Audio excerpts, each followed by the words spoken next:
अस्सलाम वालेकुम, मैं हूं रिजवान अशरफ। पाकिस्तान की फ़ौज जो कि पाकिस्तान के अंदर सबसे ताकतवर इदारा तस्वुर किया जाता है और उसके जो सरबराह हैं वो भी पाकिस्तान के इंतहाई अहम तरीन और ताकतवर तरीन शख्सियत समझे जाते हैं। उनकी जानिब से पाकिस्तान की फ़ौज के अंदर बड़ी अहम तरीन तब्दीलियाँ, बड़ी अहम तरीन पोस्टिंग्स और ट्रांसफ़र्स की गई है। उसके बारे में मेरे पास कुछ एक्सक्लूसिव इंफॉर्मेशन मौजूद है, वो मैं आपके साथ शेयर करता हूँ।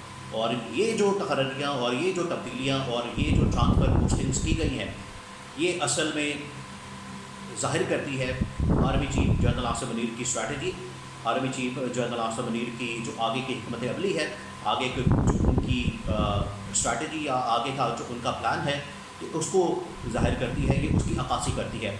और आर्मी चीफ की जानिब से ये जो सारी तब्दीलियाँ की गई हैं, ये आपको पता है कि वक्तन फ़वक्तन जो भी आर्मी चीफ होता है उसकी जानिब से की जाती हैं और वो अपनी एक टीम लाता है और उनकी जो है प्लेसमेंट करता है। तो अब जो है army chief general Asim Munir की जानिब से बहुत अहम तरीन तब्दीलियाँ, बहुत अहम तरीन ट्रांसफ़र पोस्टिंग्स की गई हैं, जिससे आपको समझ आएगी, जिससे आपको ये समझने में आसानी होगी कि इस वक्त army chief general Asim Munir के जहन में क्या है। मैं आपको बता दूं कि 3 अहम तरीन मेजर जनरल्स को लेफ्टिनेंट जनरल के ओहदे के ऊपर तैनात किया गया है। बहुत अहम तरीन ये 3 मेजर जनरल्स हैं और उनको जो है लेफ्टिनेंट जनरल्स के ओहदे के ऊपर तैनात किया गया है। तो 1 बाय 1 मैं बताता हूँ कि कौन सा मेजर जनरल है जो प्रमोट हुआ है लेफ्टिनेंट जनरल और उसको क्या पोस्टिंग मिली है, उसको कहाँ पर पोस्ट किया गया है और उसका बज़ाहिर मतलब या मायने क्या हो सकता है। सबसे पहले तो मैं आपको बताऊं कि इनायत हुसैन जो कि मेजर जनरल इनायत हुसैन है, उनको लेफ्टिनेंट जनरल के ओहदे के ऊपर तैनात किया गया है, उनको लेफ्टिनेंट जनरल बना दिया गया है आर्मी चीफ की जानिब से। और इसकी मैं आपको थोड़ी सी बैकग्राउंड बता दूँ, थोड़ी सी डिटेल्स बता दूँ। वो ये है कि एक तब्दीली की गई है कोर कमांडर मंगला की। अभी आपको पता है कि चंद दिन पहले, कुछ अर्सा पहले, कोर कमांडर मंगला जो कि एमन बिलाल थे, उन्होंने वहाँ से रिज़ाइन दिया, वो छोड़ गए और उसके बाद जो मंगला कोर थी वो बिल्कुल खाली हो गई थी। तो वहाँ पर जो कोर कमांडर मंगला है, वहाँ पर भेजा गया है जनरल नुमान ज़करिया। अब जनरल नुमान ज़करिया कौन है?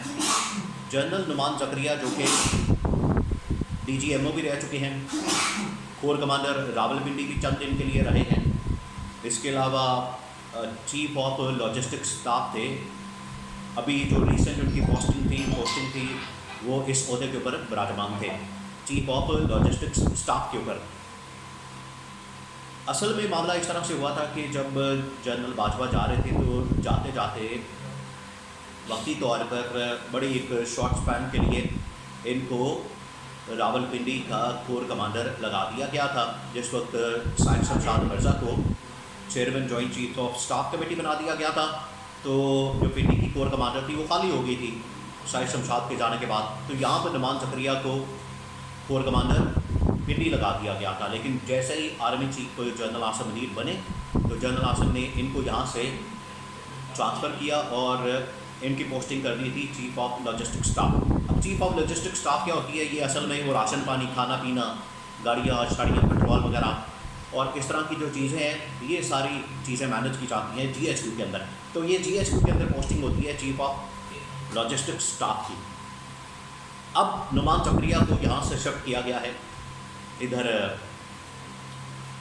कोर कमांडर मंगला, और उनको मंगला का जो कोर कमांडर है वो लगा दिया गया है।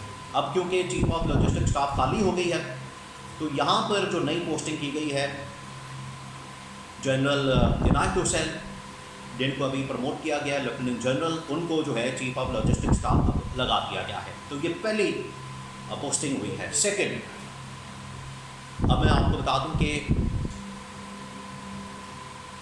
वो है, अच्छा, एक इनायत हुसैन के बारे में एक और भी मामला ये है, इनके बारे में आजकल बड़ा जिक्र हो रहा है कि ये एक तो गवादर के अंदर भी GOC रह चुके हैं, इसके अलावा ये NDU के अंदर भी चीफ इंस्ट्रक्टर रह चुके हैं इसके अलावा इंतहाई अहम तरीन एक इनके पास पोस्टिंग थी उस वाक़े के वक्त जब APS का हमला हुआ था।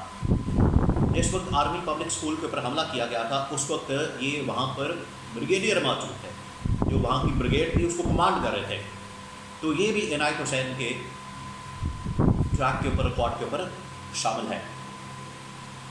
अब आ जाए अगली पोस्टिंग के ऊपर। अगली पोस्टिंग है मेजर जनरल उमर बुखारी की। उमर बुखारी जो कि मेजर जनरल थे, उनको जो है लेफ्टिनेंट जनरल बना दिया गया और ये अब लेफ्टिनेंट जनरल बनने के बाद कोर कमांडर पेशावर तैनात कर दिया गया है। कोर कमांडर पेशावर, आपको बताए जो पेशावर की कोर है वो बड़ी अहम है, बहुत अहम है, ख़ास तौर पर आज के हालात और वाक़यात के अंदर, जहाँ पर दहशतगर्दी के वाक़यात, मिलिटेंसी, वहाँ पर तालिबान, अफ़गानिस्तान के साथ मामला, इस वजह से ये बड़ी अहम तरीन कोर है। आपको बताएं कि जब इमरान खान के दौरे हुकूमत में यहाँ पर कोर कमांडर तैनात करना था जनरल फैज़ को, तो उनको DGISI से ट्रांसफ़र किया गया था कोर कमांडर पेशावर, क्योंकि उनके वो रेस में शामिल होना चाहते थे आर्मी चीफ की, तो कोर कमांड करनी बड़ी ज़रूरी थी, तो उनको वहाँ पर ट्रांसफ़र किया गया था और उनको जो है कोर कमांडर पेशावर लगाया गया था। उसके बाद वो बहावलपुर की कोर कमांड में चले गए। तो ये बड़ी अहम तरीन कोर है।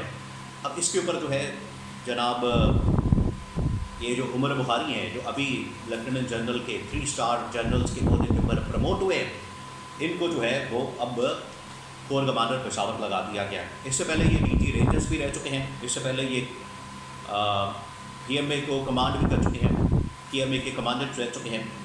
अब इनको कोर कमांडर पेशावर तैनात कर दिया गया है। और DG रेंजर्स में आपको ये भी बता दूँ कि ये DG रेंजर्स उस वक्त थे जब आपको बताइए कि मरियम नवाज और कैप्टन सफदर वो एक टाइम पर यहाँ पर गए थे कराची में और ठहरे थे हमारी होटल में, तो वहाँ पर ये कैप्टन सफदर की गिरफ्तारी के लिए, या वहाँ पर कैप्टन सफदर को जब गिरफ्तार किया जाना था, तो वहाँ पर ये एक ऑपरेशन किया गया था रेंजर्स की जानिब से, जो कहा जाता है। तो ये उस वक्त DG रेंजर्स थे वहाँ पर सिंध में। तो ये है उमर बुखारी, जिनको लेफ्टिनेंट जनरल के ओहदे के ऊपर प्रमोशन दी गई है और इनको अब कोर कमांडर पेशावर तैनात कर दिया गया है। अब आ जाए एक अहम तरीन और प्रमोशन, और ये हुई है अहमद शरीफ, जो आजकल DGISPR है। और अभी आपको बताया उन्होंने बड़ी मशहूर ज़माना 7 मई को 9 मई से मतलब एक प्रेस कॉन्फ्रेंस की थी, और इस प्रेस कॉन्फ्रेंस के अंदर जिस तरीके से उन्होंने पूरा एक बयानिया बिल्डअप किया, जिसके ऊपर PTI की जानब से रद्द-ए-अमल सामने आया, ये थे जनाब अहमद शरीफ जो कि मेजर जनरल थे, अब लेफ्टिनेंट जनरल प्रमोट हो गए हैं। इनको जो है कोई अभी यहाँ से ट्रांसफ़र नहीं किया गया। अहमद शरीफ अभी भी लेफ्टिनेंट जनरल बनने के बाद DGISPR है, और ये DGISPR, इससे आप अंदाज़ा कर सकते हैं कि जो ISPR की डोमेन है, ये पोजीशन है, या ISPR का जो महकमा है या डिपार्टमेंट है, वो कितना अहम तरीन है कि उसको एक लेफ्टिनेंट जनरल लेवल का रैंक का ऑफिसर वो इसको हेड कर रहा है, वो उसका सरबराह है। अहमद शरीफ लेफ्टिनेंट जनरल प्रमोट होने के बाद DGISPR रहेंगे। और ये इस तरह का एक वाक़या पहले भी हो चुका है जनरल आसिम सलीम बाजवा के दौर में, जब जनरल आसिम सलीम बाजवा वो भी DGISPR थे, वो भी लेफ्टिनेंट जनरल बन गए थे, वो फिर DGISPR ही रहे थे। उसके बाद वो फिर कोयटा के अंदर चले गए थे, तो कोयटा की जो कोर है उसके वो कमांडर बन गए थे। तो ये 3 अहम तरीन पोस्टिंग, 3 अहम तरीन जो ट्रांसफ़र्स हैं वो की गई है। पहली इनायत हुसैन की, उनको लेफ्टिनेंट जनरल के ओहदे पर तैनात किया गया है। दूसरे उमर बुखारी, और तीसरे जो हैं वो अहमद शरीफ। अब हो सकता है कि आने वाले दिनों में जो DGISI है उसकी भी तैनाती की जाए, उसके हवाले से भी कोई तैनाती और उस हवाले से भी कोई ख़बर सामने आ सके, क्योंकि ये जो मौजूदा DGISI हैं जनरल नदीम अंजुम, उनको एक किस्म की जो एक्सटेंशन मिली हुई है वो है टिल फर्दर ऑर्डर, ताहुक्म सानी।